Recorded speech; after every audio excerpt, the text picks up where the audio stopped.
Hello, c'est HR, votre chroniqueur. Alors vous le savez, chaque week-end, je vous présente un film From Asia. La particularité de ce week-end, c'est que je vais vous présenter un film From Asia, mais qui vient de sortir au cinéma sur les écrans en France. Il s'agit du film Creation of the God, partie 1, Kingdom of Storm. Avant d'aller plus loin, n'oubliez pas, si vous n'êtes pas abonné, pensez à le faire, pensez à la petite cloche pour les notifs. Let's go!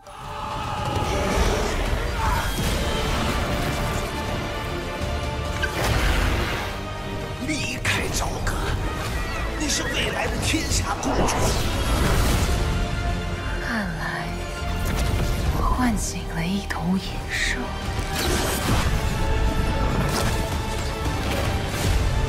你是谁的儿子？不重要。我的命是你给我的，我还给你。你是谁才重要。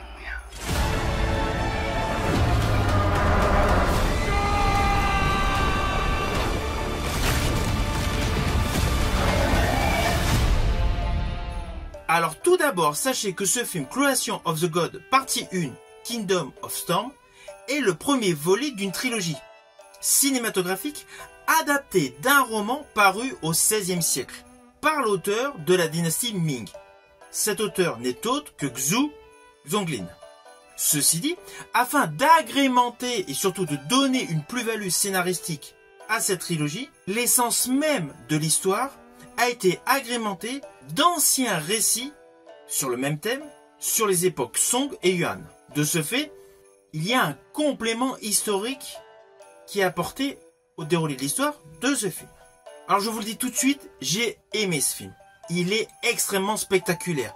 C'est un grand film wuxia qui mélange mythologie et film épique. C'est un film qui va plaire à un large public. Et l'histoire est extrêmement captivante. Alors oui, comme dans la majorité des grands films épiques chinois, il y a tout d'abord la présentation des personnages. Elle est agrémentée justement à l'écran par justement l'inscription de leur nom.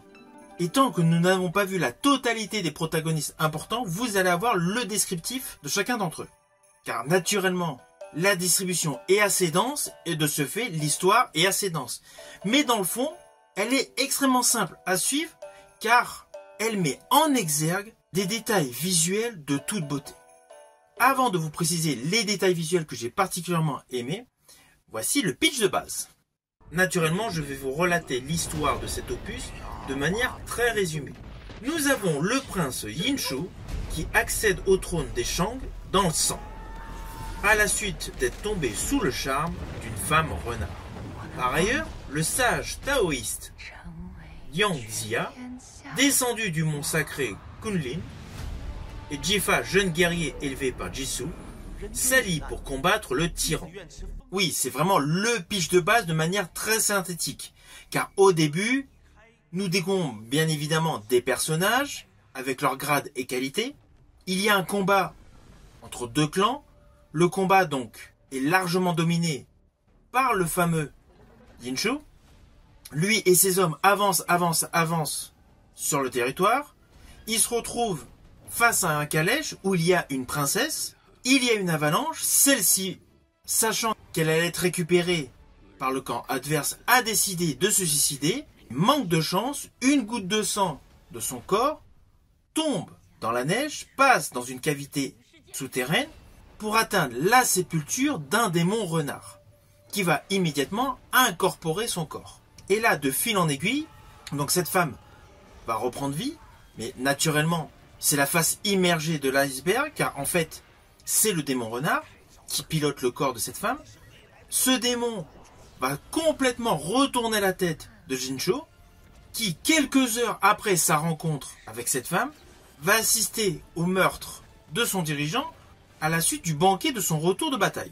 Alors oui, ne vous inquiétez pas, je n'irai pas plus loin sur les lignes scénaristiques, vous me connaissez, je ne spoil pas. Mais voilà, il y a une prise de pouvoir dans le sang. Et à partir de cet instant-là, le film va prendre une dimension surnaturelle. Car d'entrée de jeu, le film est axé sur un ton wuxia, avec notamment un fils, pour la scène d'ouverture de ce film, qui refuse donc de se suicider avec son couteau, avec une bataille donc très grandiose en ouverture. Mais après, on bascule sur un côté fantastique, un côté surnaturel. Et naturellement, cela va perdurer tout au long de ce film. Car il va y avoir des dieux qui vont venir sur Terre pour aider les hommes qui se retrouvent sur une Terre où la malédiction vient de prendre son essor. Alors je vous l'ai dit, l'histoire est extrêmement dense, mais elle est très facile à suivre. Et il y a beaucoup de surprises. Alors ne vous attendez pas à des twists. Il n'y a pas de twist dans cette histoire. Il est évident, on devine aisément le postulat de chaque personnage au fur et à mesure du déroulé de l'histoire. Mais en fonction des différents grades et distinctions que certains personnages vont acquérir dans ce film, la mentalité humaine va prendre le dessus. Ce qui fait que quelqu'un qui est naturellement bon va rester correct, mais quelqu'un qui a un fond machiavélique, forcément avec du pouvoir en plus, il va le développer au centuple. Alors l'histoire est extrêmement captivante. En plus, il y a la notion des 4 fils pour représenter donc les 4 régions, nord, sud, est et ouest. Donc les 4 fils qui ont été enlevés donc, à des dirigeants pour justement servir Jinshu, a un effet psychologique extrêmement brutal. Il y a d'ailleurs notamment dans le film, à un moment précis dans le film, une scène où justement ces 4 enfants, bien naturellement ils sont adultes, ils sont princes, doivent effectuer un assassinat, mais un assassinat particulier. C'est là qu'on s'aperçoit dans ce film Wuxiapian que le ton de l'histoire est extrêmement dark. Il y a beaucoup de moments extrêmement dark, car malheureusement, le démon renard met en exergue tout le côté malsain, tout le côté machiavélique du personnage Jinshu. De ce fait, cet individu fait des trucs de malade. Je pense également à une certaine scène où il y a un monsieur dans une cellule qui mange un steak. La connotation tout autour de cette scène, elle est assez dark. Et c'est ça, la grosse plus-value, j'estime, de ce film Wuxiapian, c'est que oui, il y a un côté onirique avec les dieux gentils, ce qu'on l'on veut. Notamment lorsqu'il y a la proposition que l'un d'eux descende sur Terre et récupère ses 40 ans de vie passés dans les cieux. Mais outre le fait de ce côté voilà joli, de ce côté onirique, de ce côté chatoyant, il y a un côté dark très réel. On est vraiment dans la réalité de la vie. Ça a beau être un film épique, un film mythologique, un film fantastique, il y a un côté extrêmement réel. Ce ne sont pas toujours les gentils qui réussissent tout. Et justement, dans ce film, les méchants ont un sacré pouvoir. Ah oui, je vous ai dit que c'est le premier volet d'une trilogie. Sachez tout de même que l'histoire, par rapport aux différents protagonistes que l'on découvre, l'histoire est totalement close. Je tenais à vous le préciser car justement ce film a un contenu qui peut être considéré comme indépendant des 2 autres films. Alors je pense qu'il va y avoir un lien, c'est clair. Mais pour apprécier au mieux ce film, on n'est pas obligé d'attendre la suite, vu que l'histoire est totalement complète. Alors, outre le fait que l'histoire est bonne, j'estime que le principal atout de ce film est la réalisation. D'ailleurs, ce film est réalisé par Wu Ershan. Alors, la réalisation est somptueuse, il y a énormément de moyens, c'est un véritable blockbuster chinois, mais sachez que la préparation de ce film a été conséquente. Il y a eu plus de 6 mois d'entraînement aux arts martiaux pour les principaux combattants. C'est comme pour tout ce qui est danse, tout ce qui est spectacle. Vous allez tout de suite comprendre qu'il y a eu l'entraînement dans de nombreuses disciplines. Forcément, l'initiation au Feng Shen est là. Tout est extrêmement fluide, extrêmement édulcoré. Alors oui, pour les scènes Wuxiapian, les scènes de combat, il y a eu l'utilisation de câbles. Mais comme dans tous les films de ce registre. Mais je rajouterai que tout le côté ballet, et essentiellement les gestes, tout en finesse, avec une certaine dextérité, justement, du démon renard qui a incorporé le corps de la nouvelle compagne du personnage Jinshu, est superbe. À de nombreuses reprises, vous allez vous apercevoir dans ce film qu'il y a eu un réel travail collectif de chorégraphes. Une bonne partie de ce film peut s'apparenter à des structures de spectacle type comédie musicale. On s'aperçoit aisément qu'il y a eu pléthore de figurants. Alors oui, il y a l'utilisation de CGI, c'est évident.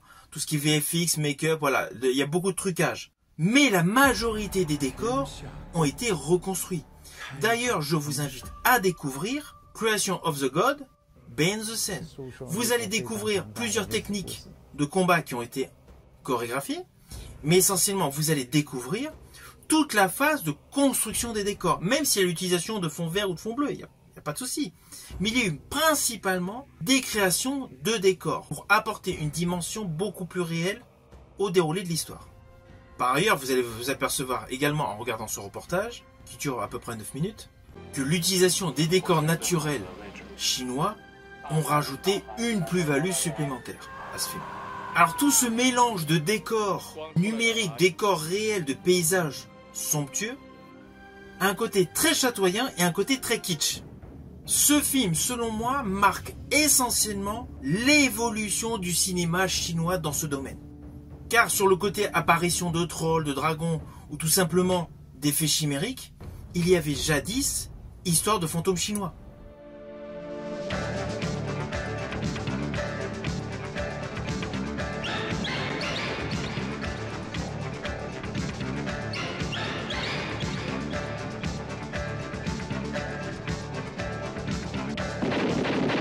Dès le premier plan séquence de ce film Creation of the God, vous allez vous apercevoir que les effets visuels ont largement gagné en qualité. Ce film chinois est un très beau film. Je rajouterai qu'il démontre à l'international que le cinéma chinois a un large potentiel. Car dans le fond, lorsque l'on a vu la totalité de ce film, on pourrait se dire, ça y est, le cinéma chinois a son Seigneur des Anneaux.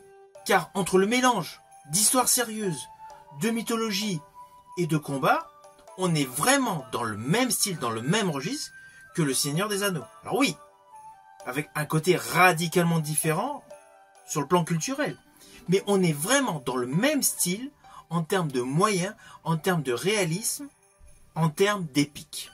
Je rajouterai que ce film, Creation of the God, partie 1, Kingdom of Storm, a réussi à mettre en exergue une véritable alchimie entre une fresque historique, un drame psychologique, un côté fantastique et naturellement un côté wuxiapian. Et je tiens à vous préciser également que dès l'ouverture de ce film, avec l'impression de bataille, on est tout de suite pris dans l'histoire. Il n'y a aucun temps mort. Alors lorsque je dis qu'il n'y a pas de temps mort, ça ne veut pas dire qu'il y a de l'action à toutes les secondes. Mais scénaristiquement, il n'y a aucun temps mort. Et honnêtement, les 2h28, on ne les sent absolument pas.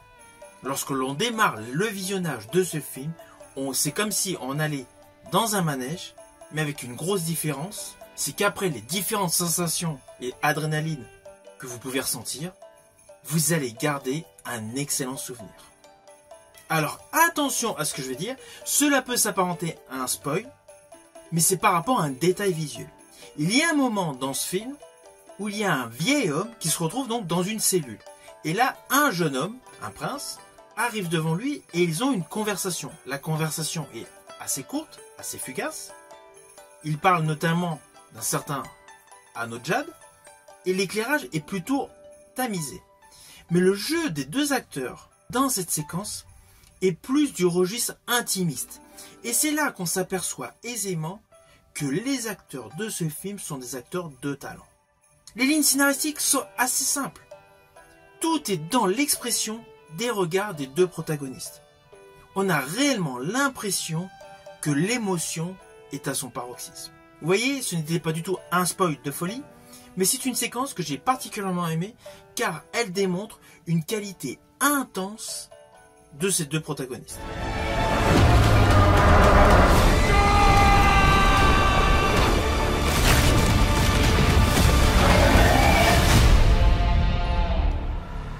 Alors au final, naturellement, c'est un film que je vous invite à découvrir. C'est un excellent film chinois. C'est une très belle fresque, la musique est top, la réalisation est superbe, les effets visuels sont bons.